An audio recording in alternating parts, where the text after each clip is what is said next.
Olá, vamos tratar então, conforme já comentado anteriormente, sobre uma diferenciação básica entre provas ilegítimas e provas ilícitas dentro do processo penal.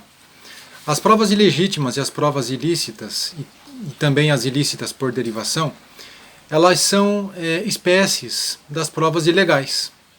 Então elas provêm todas de um título principal, que são as provas ilegais dentro do conjunto processual penal. Bom, as provas ilícitas, por si só, elas são aquelas produzidas com infração ou com agressão às normas constitucionais e às normas de direito material. Como a propósito, reza lá o artigo 157 do Código do Processo Penal. As provas ilícitas por derivação são aquelas que são produzidas com nexo causal com as provas ilícitas principais. Então, é o resultado derivado de uma prova ilícita. Então, ela funciona como uma extensão da prova ilícita. E o seu resultado, via de regra, também deve ser desconsiderado dentro do conjunto probatório. Quando eu falo em provas ilícitas e em provas ilícitas por derivação, eu tenho que necessariamente considerar um nexo causal entre ambas, né? É a chamada conditio sine qua non, ou seja, é a condição sem a qual a prova ilícita por derivação não existiria. Parece um pouco elementar imaginar isso, mas se eu não tenho o nexo causal entre a prova ilícita, entre o objeto principal e a prova ilícita por derivação, consequentemente eu não tenho a prova ilícita por derivação. Então é bem tranquila a sua análise. A prova ilegítima, por sua vez, é aquela que é produzida com infração a normas de direito eminentemente processuais, contra as quais o próprio Código de Processo Penal prevê as sanções de nulidade, listadas lá a partir do artigo 563 do Código de Processo Penal. Então, as provas ilegítimas, elas tratam especificamente de questões processuais, podendo inclusive, dependendo o seu caso e a sua extensão, ser repetida novamente, caso eventualmente aí seja declarada ilegítima. Tá ok? Então, assim, provas ilegais, o gênero, tendo como espécies as provas ilícitas e as provas ilegítimas. E ainda as provas ilícitas, tendo as provas ilícitas por derivação, aquelas previstas lá no parágrafo 1º do artigo 157 do Código de Processo Penal. Tá ok? Tá aí uma pequena, algumas pequenas observações, né?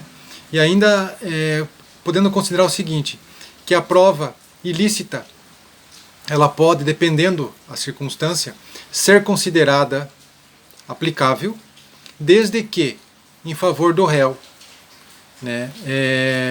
Porém ao espelho dos princípios da razoabilidade e da proporcionalidade. Então podemos imaginar o seguinte, a prova ilícita, por exemplo, a acusação, né, ao qual o réu enfrenta ali no processo, ela é uma acusação de homicídio.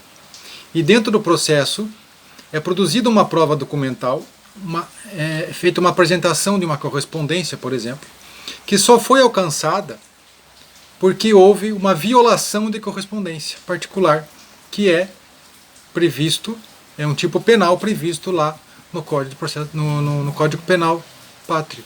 Então, assim, é uma prova ilícita, porque ela infringiu uma norma incriminadora.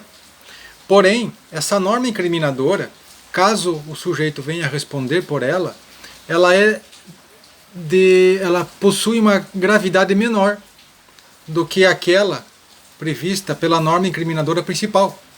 Então, assim, se o réu está se defendendo de um homicídio e faz uso de uma correspondência, do conteúdo de uma correspondência que foi violada, infringindo um tipo penal previsto como violação de correspondência, ele pode ter essa prova aproveitada em seu favor.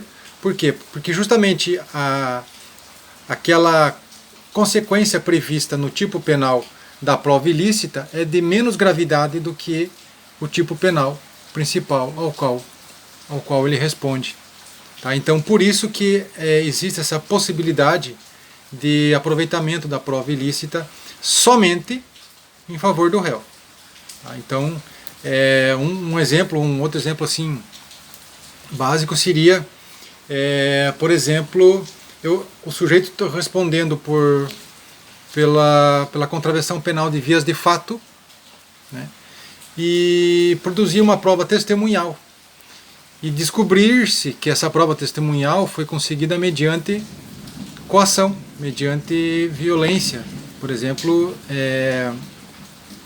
tortura.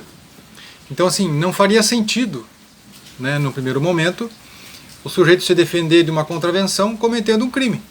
Então, nesse caso, a prova ilícita ela seria desconsiderada, seria retirada do processo.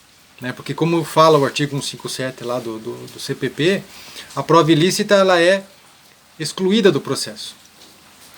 Não só os seus efeitos não são utilizados, como ela é excluída. Basta saber de que forma isso acontece. Né?